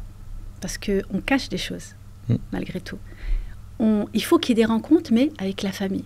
Parce que quand on est dans le milieu familial, on se montre sous son vrai jour. Donc, avec sa famille, ma famille, on est ensemble et on voit des choses. Il y a des choses qui ne trompent pas. Chasser le naturel, il revient au galop. Absolument. Donc non, il faut qu'il y ait cette relation mutuelle avec les familles. Donc cette relation mutuelle avec la famille avant le mariage. Oui. Donc ça, c'est dans la démarche de hypothétiquement se marier. Il faut qu'on se rencontre entre familles pour que la famille du garçon et le garçon voient la fille sous son vrai jour et la famille de la fille voit le garçon sous son vrai jour. Et à ce moment-là, si c'est validé, le mariage se fait et l'amour viendra avec le temps. Ça se travaille. Ça se travaille, ouais. C'est la mise en place. Parce que tout dépend quelles sont les attentes de chacun. Et à partir de là, on construit. Donc l'amour, c'est le résultat d'une vie de couple. C'est le résultat. Et pas le contraire. C'est le résultat de la patience, c'est le résultat de la rahma. Ouais, bien sûr. La rahma. Ouais. Le respect, il est important. Le respect, je le mettrai en premier. S'il n'y a pas de respect, il n'y a pas de relation. Non. Ouais. L'homme et la femme fonctionnent de la même manière pas dans un couple? Tu peux nous en parler parce que... Alors, l'homme, il n'est pas du tout... Et il ne pense pas du tout de la même manière que la femme. C'est important pour la femme de le savoir. Et c'est important aussi pour l'homme de le savoir. Pour l'homme, bien sûr, ouais, non. Que lui ne fonctionne pas comme la femme? Exactement. Non. Alors, je vais donner un exemple concret. Un exemple, le mien. Une fois, j'avais dit à mon mari, oui, mais t'as vu, pourquoi t'as pas fait ça? C'est-à-dire que je voulais qu'il fasse quelque chose sans le lui dire. T'as pas verbalisé. Il me dit, mais si tu voulais que je le fasse, pourquoi tu me l'as pas dit? Dis-le-moi clairement, je te le fais. Je suis pas dans ta tête. Et c'est ça le problème de la femme, c'est qu'elles pensent et elles veulent que leur mari pense sans qu'on leur dise. Donc pense comme une femme. Exactement, alors que c'est pas possible. Verbalisez, dites-lui, je veux qu'il y pense tout seul. Ben non. Donc il faut beaucoup de communication dans le couple. Énormément de communication. Du dialogue. Ouais. Absence de communication, absence de dialogue, c'est quoi? On se prend le mur? Mais bien sûr, parce qu'il y a une distance qui va se créer entre les deux. S'ils prennent l'habitude dès le départ à ne pas communiquer, bah le couple, il les voit à l'échec. Ouais. Alors il y a une autre problématique qui existe, qu'on ne voudrait pas, qui existe et qui très souvent on néglige ou on fait comme si elle n'existait pas, c'est la violence dans le couple. Très souvent, la violence dans le couple, très souvent, des mamans, des épouses vivent des violences, en général celles qui le vivent, et surtout on les a éduquées à se taire. Bonne chose, mauvaise chose Très mauvaise chose. Il faut Très faire mauvaise chose. le conseil que tu donnerais aux personnes qui sont dans cette situation-là. En parler? Déjà, il faut en parler bien évidemment, mais les personnes qui vivent ce genre de violence, je ne parle pas de la violence physique, hein, juste la violence verbale, Ouais. c'est déjà inacceptable. Donc, quand il y a violence verbale, à partir du moment où on a laissé passer la première fois, on donne l'autorisation à l'autre de continuer. Ouais. Et ça va aller crescendo. Donc il faut tirer le frein à main dès la première violence. Bien sûr. Comment? En parler, quitter la maison Non, quitter la maison, non. Ouais. C'est facile de détruire, mais c'est beaucoup plus facile de construire. Et il y a toujours moyen de réparer une situation quand elle n'est pas passée au stade supérieur. Suivant. Voilà. Ouais. Donc, se faire accompagner, suivre ensemble une thérapie, c'est important de pouvoir... Parce que forcément, si l'homme il ne sait pas comment gérer une vie de couple, et la femme ne sait pas gérer une vie de couple, et qu'il n'y a que des réactions, ben forcément, ça ne va pas fonctionner. Donc oui, ce que va ressentir la femme, ce que va vivre la femme est une chose, donc elle a sa perception, et il y a lui aussi, il faut le prendre en compte. Ouais. C'est pas juste, ok, il m'a insulté, il m'a humilié, d'accord. Qu'est-ce qui a provoqué? Qu'est-ce qui a provoqué ça? Comment est-ce qu'on peut faire pour essayer d'arranger ces choses-là? Qu'est-ce qu'on peut mettre en place? Il ne faut pas regarder que d'un côté. C'est vraiment les deux. C'est global. Et toi, dans tes accompagnements, tu as souvent des situations pareilles? Oui, il y en a. Des sœurs qui sont violentées verbalement, physiquement, des enfants qui peuvent être violentés verbalement, physiquement par les parents? C'est rare. J'en ai rarement, mais vraiment rarement. Mais c'est plus de l'humiliation et du rabaissement, des insultes. C'est des mots. Ouais. Mais ça détruit aussi. Ça détruit autant, si pas plus. On va passer maintenant à ce qu'on... Alors, j'aimerais juste ajouter un point. Ouais, vas-y. Il y a aussi une erreur que font les femmes quand elles se marient, et je parle de la communauté. Hein. C'est que quand elles se marient, elles font tout. Elles veulent tout faire. L'épouse modèle. L'épouse modèle. Je veux prouver que je suis capable de tout faire. Et l'époux roi. Le problème, c'est que le mari, donc on revient toujours à la manière de penser, le mari, quand il voit que sa femme gère, c'est acquis. Il se dit, bah, c'est très bien. Si elle a besoin de moi, elle me l'aurait dit. Elle ne me le dit pas. Donc c'est bon. Et le jour où elle a le premier enfant, deuxième enfant, elle est dépassée, elle n'en peut plus, et là, elle explose. Et là, il va lui dire, mais tu m'as jamais rien dit. Donc c'est toujours un problème de bonne habitude au départ du couple, de la vie de couple. Ouais. Dès le départ, communiquer et bien on doit mettre en place des habitudes ensemble. On discute déjà à l'avance, Dalila, ça c'est un conseil au nouveau couple, même au niveau des corvées, des tâches ménagères, bien qui sûr. Fait quoi, ouais. Bien sûr. Et c'est pas un manque de respect à son conjoint de lui dire... Pas du tout. À moins que la famille vienne dire, oui, comment ça se fait, que c'est pas ton travail, c'est à la femme de faire ça. Parce que j'ai rencontré, une fois, j'ai fait une conférence et j'ai eu une jeune maman qui a un petit garçon.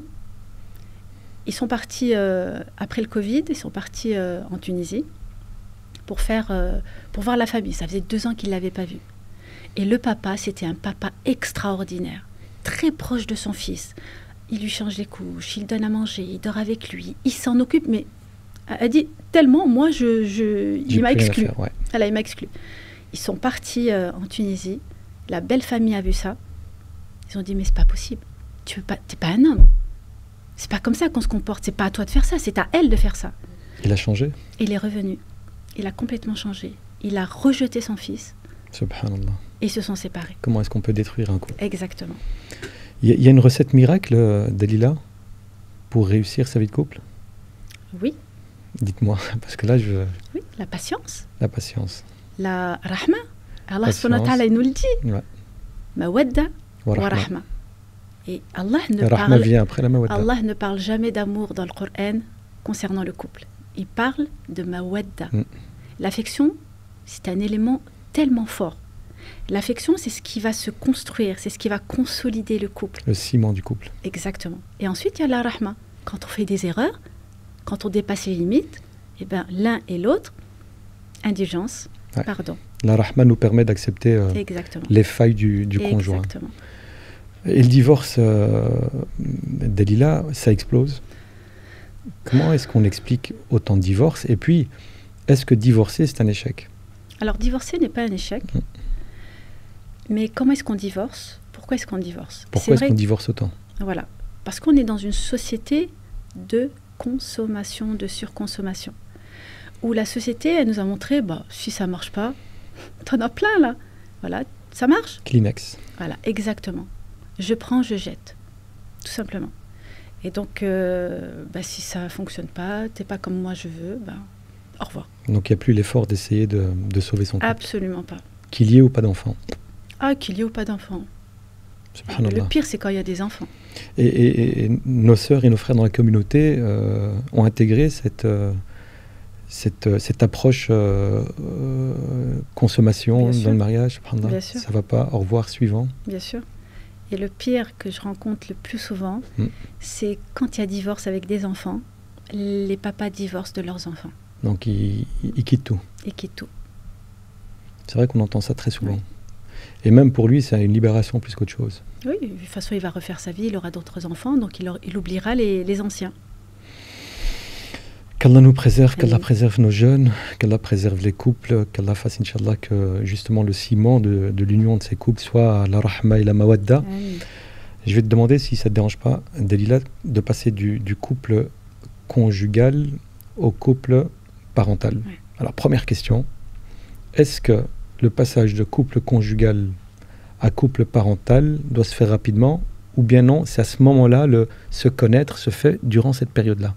Quel est le conseil que tu donnes, toi? Il faut se connaître. Donc prendre son temps avant d'avoir des enfants. Prendre son temps.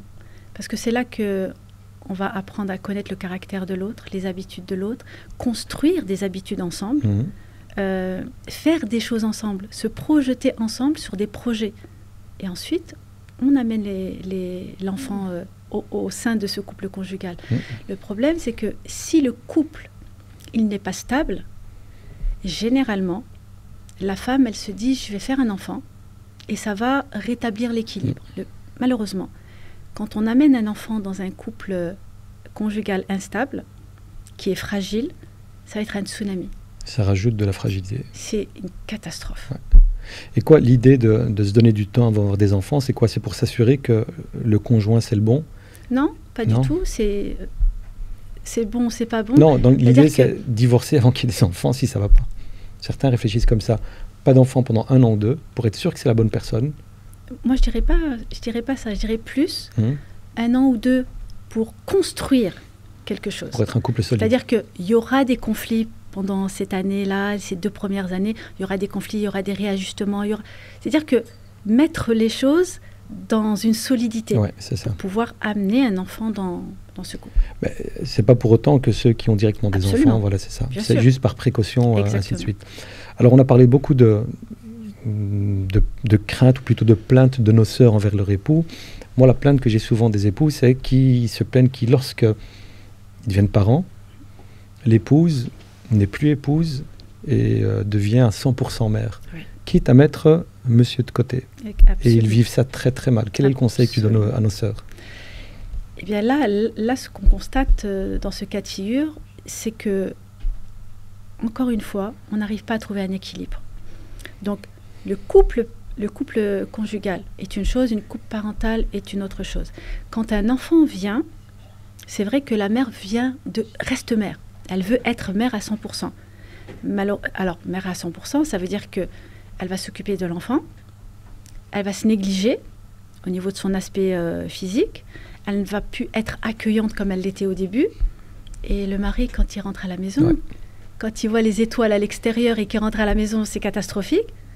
Comment est-ce qu'on préserve l'équilibre du couple? C'est la destruction. C'est la destruction. Quand il a goûté aux étoiles avant l'arrivée de l'enfant et qui ensuite se retrouve dans un désert affectif. Exactement. Et comment la maman fait la part des choses? Alors, il faut déjà qu'elle prenne conscience, ça c'est sûr, c'est important. Mais tout ça, il faut qu'elle soit accompagnée aussi. Il faut qu'elle ait autour d'elle des personnes bienveillantes qui lui disent il faut que tu arrives à trouver un équilibre. C'est-à-dire que, oui, bébé, il te prend beaucoup de temps, mais on va te décharger et pour te permettre de pouvoir passer du temps avec ton mari. C'est-à-dire, on n'a pas besoin d'être dans l'excès. C'est-à-dire que je vais me dégager du temps, 2 soirées par semaine ou 3 heures le lundi ou pendant le week-end, rien qu'avec mon mari. Quelle que soit l'activité que je vais faire avec lui, quelle que soit la sortie que je vais faire avec lui, ou quel que soit ce que je vais mettre en place dans mon intimité, c'est important de nourrir ça. C'est une période de turbulence, justement, si Absolument, on ne fait pas attention à ça. Oui, oui. Khair, barakallahu fik, Dalila. Autre question. Là, on parle de parentalité. Est-ce que ça s'apprend, être parent? Est-ce que ça se transmet? Est-ce que ça s'enseigne? Est-ce qu'il faut mettre sur pied des formations accès à la parentalité? Est-ce qu'il faut un permis pour être parent? Tout comme il faut faire des formations pour le mariage, il faut faire des formations pour être parent. C'est important, c'est nécessaire. Pourquoi? Parce que c'est vrai que quand on devient maman, on a notre enfant, on a cet amour vers cet enfant, mais quand on a un enfant qui va pleurer toute la nuit, qu'on a passé des nuits très très très très courtes, ouais. Ça joue énormément sur notre mental, sur notre morale, plus toutes les charges qu'il y a autour. Comment est-ce que je fais pour trouver cet équilibre? Surtout si j'ai pas d'aide extérieure, si j'ai pas d'aide de la famille, si j'ai pas d'aide de mon conjoint qui ne comprend pas la situation dans laquelle je suis. Et l'erreur aussi que font les couples, c'est que ce soit la femme ou que ce soit le mari, ils attendent, allez, on va dire la femme, elle attend que son mari se mette à sa place pour comprendre ce qu'elle vit. Sauf que ça n'est pas possible. Il ne pourra jamais se mettre à la place de son épouse. Il peut comprendre. On doit attendre de l'autre la compréhension. Je comprends que là, tu sois dans une situation, une phase qui est difficile, mais c'est sûr que je ne peux pas être à ta place.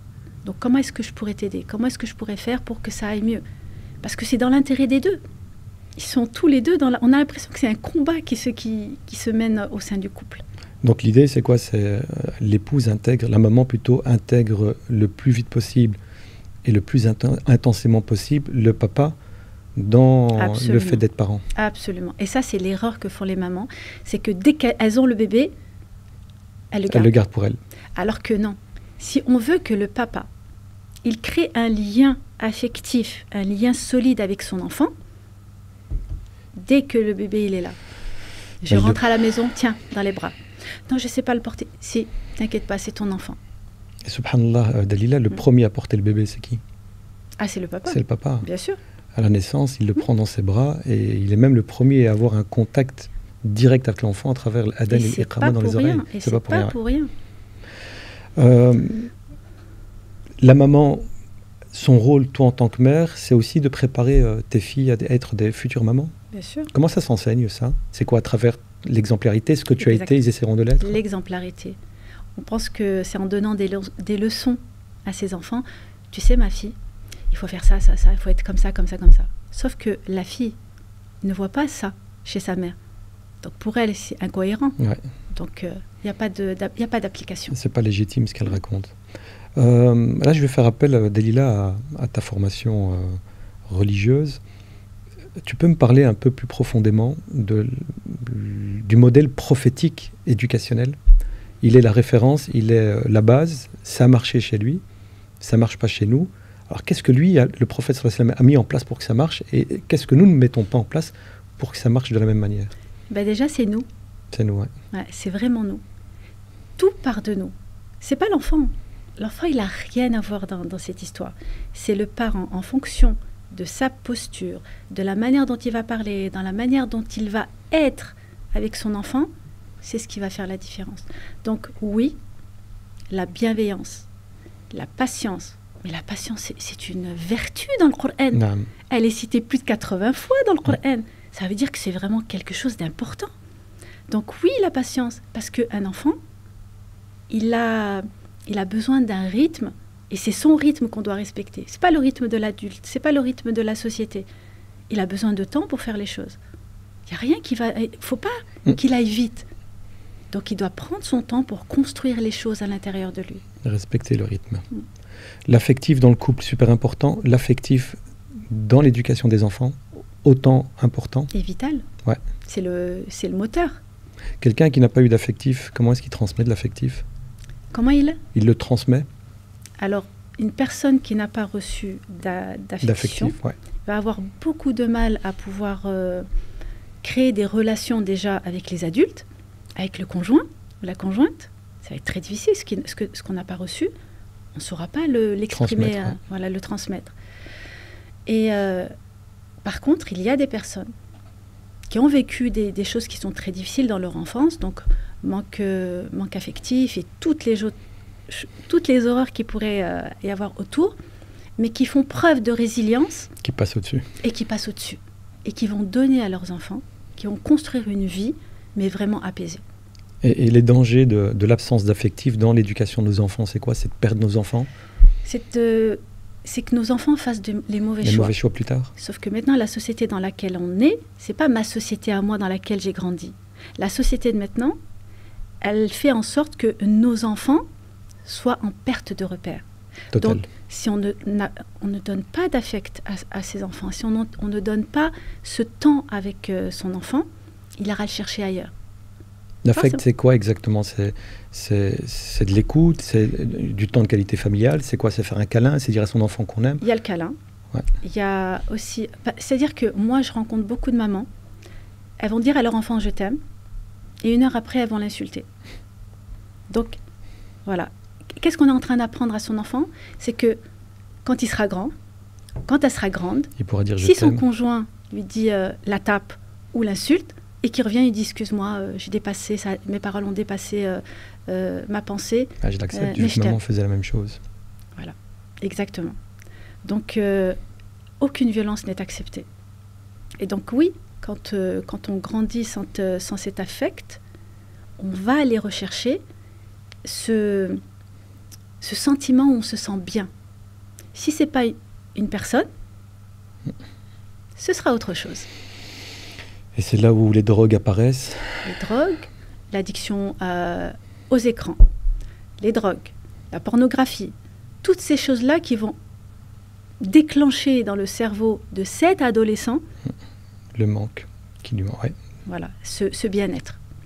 Et malheureusement, quand un adolescent grandit avec des contenus inappropriés, ça laisse une trace dans son cerveau. Ça détruit son cerveau. Exactement. Donc les dangers du manque d'affection, en fait, c'est pas juste que l'enfant ne va pas avoir de câlin, c'est qu'on va détruire l'enfant dans sa construction future. Bien sûr, parce que chaque enfant naît avec justement cette bienveillance, cet amour. C'est-à-dire qu'il ça se cultive. Il est pur. Et c'est les parents qui vont faire de leurs enfants soit des personnes équilibrées ou déséquilibrées. Subhanallah. Voilà. Et chaque être humain a besoin de se sentir apaisé, de se sentir bien, de se sentir aimé. Et si on n'a pas justement ce paramètre-là, on va le chercher. Hein. On va le chercher ailleurs, quelle que soit la manière où on va le chercher. Il y a aussi, et ça je l'ai rencontré 2 fois dans la détresse des parents, chez des jeunes filles, elles se scarifient. Donc elles se dans la scarification, c'est-à-dire que quand elles vont se scarifier, elles vont sentir un bien-être, un soulagement. Et ce soulagement, à chaque fois qu'elle sera dans cet état de mal-être, elles vont vouloir reproduire encore la même action pour se sentir bien. Là, on parle de parentalité positive? Alors, ou c'est autre chose? Alors, la parentalité positive, c'est vraiment une traduction française. Parce que cette parentalité positive qu'on appelle, je mets entre guillemets, elle vient ce concept est venu des États-Unis. Mais on ne l'appelle pas parentalité positive. Ça voudrait dire qu'il y a une parentalité négative. Ouais. Non, donc la parentalité, parenthood. Elle doit être positive à la base. Voilà, elle doit être positive. Voilà. Et c'est ça justement, la parentalité qui doit être positive, c'est être présent, c'est être dans l'affect, c'est être dans l'écoute, c'est être dans le partage, c'est être dans l'éducation, c'est être dans la construction. C'est ça la parentalité. C'est ça. Comment on explique que dans notre communauté, peut-être plus maintenant, mais longtemps, la parentalité entre guillemets positive n'était pas présente? Est-ce que tu as plus ou moins vécu toi? C'est quoi? C'est des choses qu'ils n'ont pas reçues et donc ils n'ont pas pu le reproduire? Alors il y a vraiment un lourd contexte. Déjà, moi par exemple, mes parents, ils ont connu l'époque coloniale. Ouais, donc, voilà, ils ont connu la guerre d'Algérie. Mon père, il est né en 1917. Ils ont connu la pauvreté, ils ont connu... Voilà. Donc le fait de survivre, le fait de faire très attention, de se protéger, toutes ces choses-là. Et ensuite, moi, quand je me suis mariée, je me suis dit, ah c'est bien, la génération qui va arriver, elle sera mieux, elle sera plus éduquée. Mais en fin de compte, elle ne fait que descendre. Redescendre, subhanallah. Voilà. C'est-à-dire qu'il y a beaucoup de choses qui se font qui sont positives, mais pas suffisamment pour pouvoir élever la communauté. Si tu ne t'étais pas formé justement à tout ça, à la parentalité, tu penses que tu aurais eu le même résultat dans l'éducation de tes enfants? Absolument. Subhanallah. Absolument. Parce que tu en étais consciente ou Oui. Ajib. Ah oui, oui. Mais tu conseilles malgré tout aux personnes qui n'ont pas peut-être ça de manière innée, de se former à la parentalité positive, à l'éducation, ainsi de suite. C'est important. Et j'ai beaucoup de mamans que j'accompagne qui prennent conscience, c'est-à-dire qu'elles vont reproduire des choses, mais elles ne veulent pas les reproduire, mais elles ne savent pas faire autrement. Et donc c'est là qu'elles disent au secours. Et ça, c'est le premier pas vers un changement. Autre problématique qui est tout le temps en rapport avec la parentalité, Dalila, c'est les violences éducatives. Ouais. Le fait ordinaire, ouais. Le fait de crier sur son enfant, le fait d'être dur avec, verbalement, même physiquement, ainsi de suite. Est-ce qu'on éduque un enfant en étant violent avec lui? Est-ce que c'est possible de l'éduquer? Est-ce qu'il y a des résultats? Plus que cela, même enseigner à son enfant, par exemple, le Coran, en le frappant, en le punissant parce qu'il n'a pas étudié son quota de versets, ainsi de suite. Alors, déjà, quand on crie sur un enfant, régulièrement, on détruit petit à petit son cerveau. Ouais. Donc ça va occasionner quoi? Ça va occasionner des problèmes d'apprentissage et de mémorisation. Donc l'enfant, il n'est plus dans cette capacité. Il bloque. Il bloque. Ouais. Et ça, malheureusement, c'est ce qu'on a généralement tous connu. Et donc, crier. Il y a aussi le fait d'humilier. Alors, une humiliation, ça peut être, je te donne la plus simple des humiliations. T'es bête? Tu n'y arriveras pas. Non, mais c'est trop difficile pour toi. Tu vas pas réussir, je vais le faire. Ça, c'est de l'humiliation.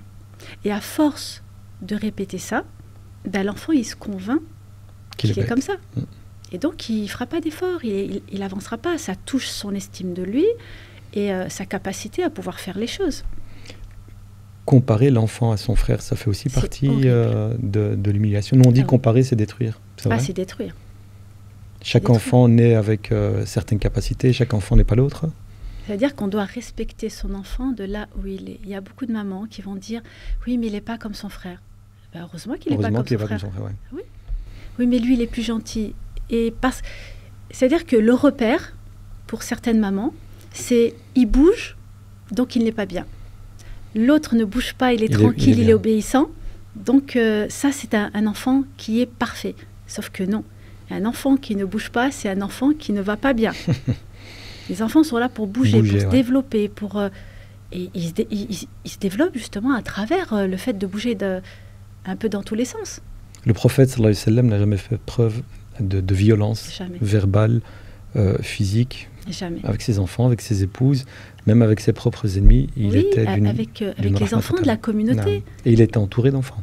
Il était entouré d'enfants. Il avait énormément de responsabilités et quand un enfant l'interpelle, jamais il le renvoie. Ouais. Il prend le temps avec lui. Quand il voit un enfant qui est triste, il va se poser avec lui et lui poser la question. Eh ben, tu parles de temps, justement, je voudrais que tu m'expliques un peu le concept, le temps de qualité familiale. C'est quoi vraiment? Alors, il est vital, le temps de qualité. Le temps de qualité, ça ne veut pas dire qu'on va rester toute la journée avec son enfant à faire des activités. C'est juste, parce que je sais qu'il y a des mamans qui travaillent, que toute la journée, elles sont dans le rush, mais le soir, quand l'enfant il revient de l'école, il faut absolument, absolument lui accorder ne serait-ce que 15 minutes que elle ou lui, le papa avec l'enfant. Sans smartphone, sans téléphone, sans plier le linge, sans tourner la gamelle. Que elle et l'enfant. Avec de l'écoute attentive et active. Voilà, et faire quelque chose avec. Subhanallah. Ça contribue à la construction de l'enfant? Ça contribue à développer les zones de son cerveau de l'empathie. Subhanallah. Et sans ça, ça ne se construit pas. Ouais. Et il y a eu une expérience, on a mis des enfants qui ont reçu du temps de qualité et des enfants qui n'ont pas reçu du temps de qualité. Et on les a mis dans une imagerie médicale où on voit le cerveau, comment qu'est-ce qu'il déclenche, quelles sont les zones qui se déclenchent. Et là, on s'aperçoit que les enfants qui ont vécu, parce qu'on leur montre des images, du temps de qualité avec leurs parents, ont développé les zones de leur cerveau qui touchent l'empathie. Et les autres 15 minutes par jour, au minimum. minimum 15 minutes par jour. Temps de qualité familiale avec le conjoint, temps de qualité familiale avec les enfants et un temps de qualité familiale avec soi-même, se donner du temps. Ouais. Oui. Autre chose, Delila, pour ce qui est au niveau de la parentalité, l'éducation, est-ce qu'il est important, très jeune, d'impliquer les garçons dans les tâches ménagères autant que les filles? Est-ce qu'il est important, et ça je renvoie à ton passé, de mettre les mêmes règles aussi bien pour les garçons que pour les filles? Et surtout, rappeler, les garçons n'ont pas de passe-droit. Face à Allah, ils ont les mêmes droits et les mêmes responsabilités, les mêmes devoirs que nos sœurs les filles. Oui. Alors moi, j'ai vécu justement cette inégalité. Ouais. Voilà. Et il était hors de question, et ça j'étais intransigeante dessus, que le garçon, il soit supérieur à sa sœur. Fille, ouais. Ah, ça, c'était impossible. Et donc, je me suis donné justement cette mission d'éduquer mes enfants dans cette égalité, dans cette équité. Ouais, l'équité plus que l'égalité. Dans cette équité. C'est le mot juste. Voilà. Et pour moi, c'était important.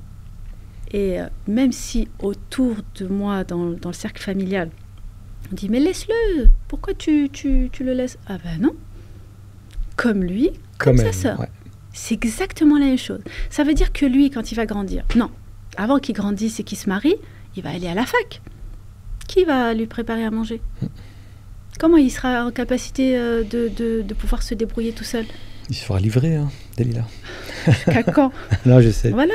Donc, il y a aussi le fait de... Le linge. Ouais, alors moi, c'était dès le départ. Ne me cassez pas la tête.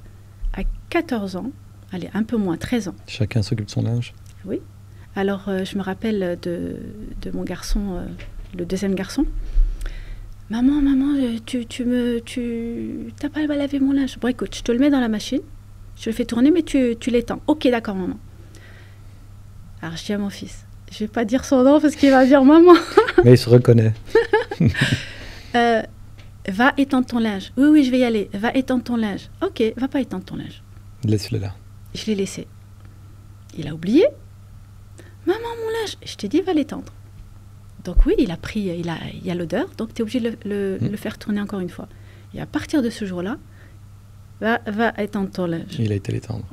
C'est pas le meilleur service qu'on peut rendre à nos enfants, de les responsabiliser et de leur apprendre qu'il n'y a pas d'inégalité dans l'éducation des enfants et qu'une fille et un garçon...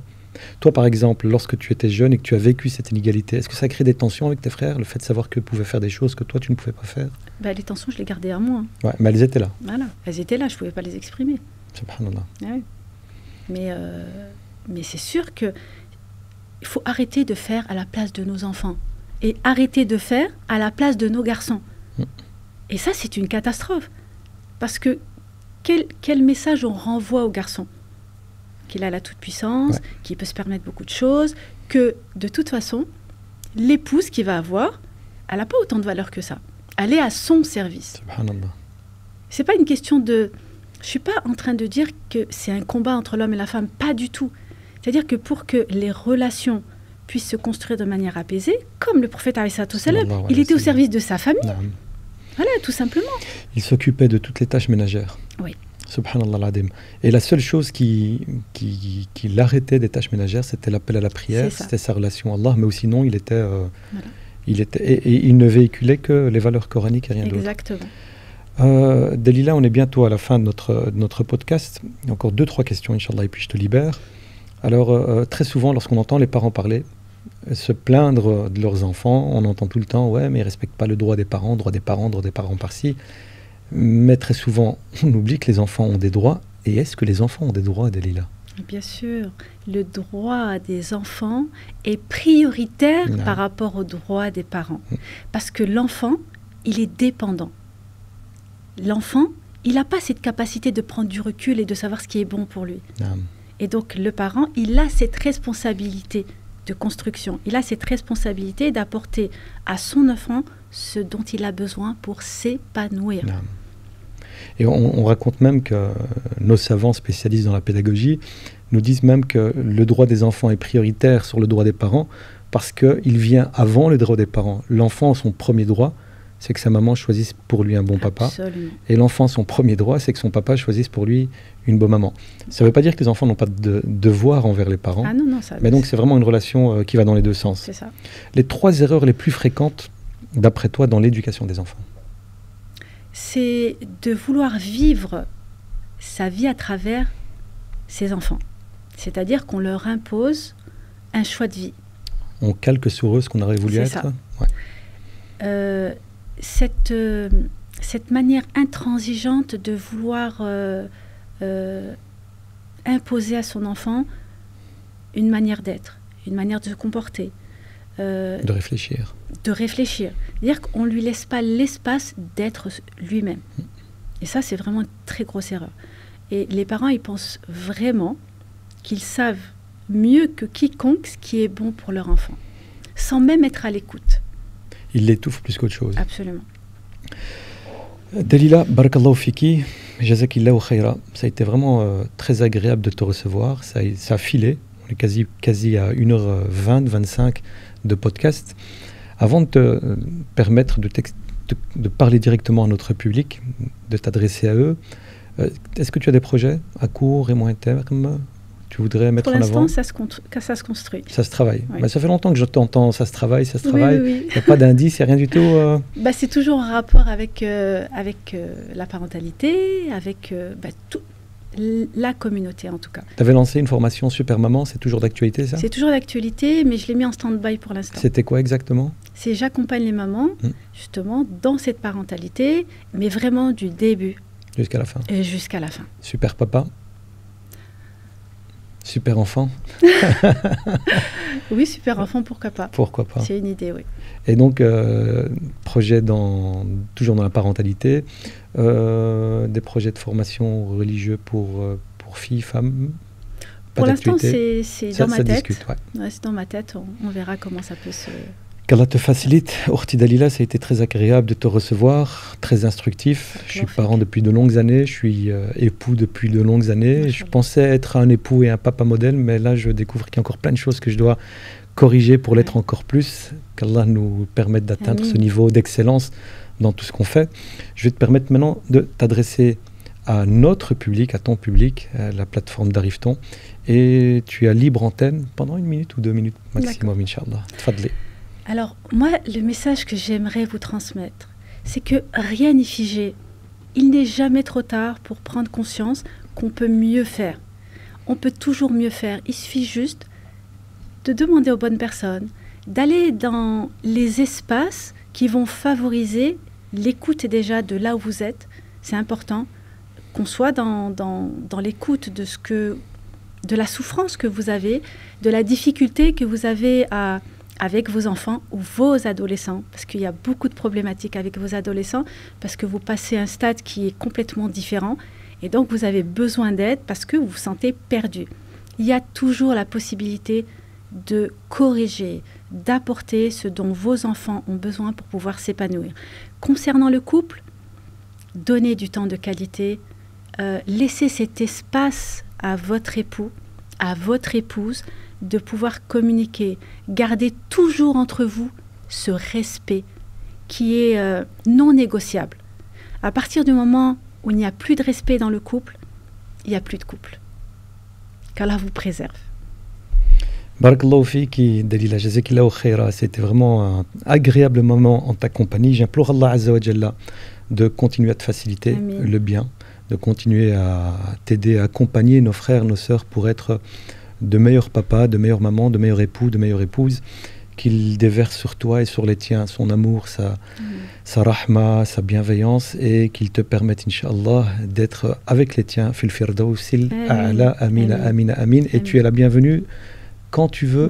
Les studios d'Arrive-t-on sont à toi, et on va même te donner la clé des studios. Tu pourras faire et produire ce qui te plaît. Quant à vous, cher public, barakallahu fikum, jazakumullahu khaira, j'espère que ce podcast en tête-à-tête avec notre sœur Dalila vous a plu. Je me permets de vous rappeler, nous sommes à quelques jours du mois béni de Ramadan. Nous sommes durant le mois de Sha'ban, le mois qui très souvent est oublié, a dit le prophète Mohammed sallallahu alayhi wa sallam. Profitez des quelques jours qu'il nous reste pour vous préparer spirituellement et physiquement à l'arrivée de notre invité qu'est le mois de Ramadan. Faites en sorte de remettre les compteurs à zéro, faites en sorte de préparer votre cœur à recevoir ce mois béni pour mériter le statut de vertueux, vertueuse. أقول قولي هذا واستغفر الله لي ولكم فاستغفروه. سبحان ربك رب العزة عما يصفون وسلام على المرسلين والحمد لله رب العالمين. Et à très bientôt, Inch'Allah, pour une nouvelle épisode d'Arrive-Temps.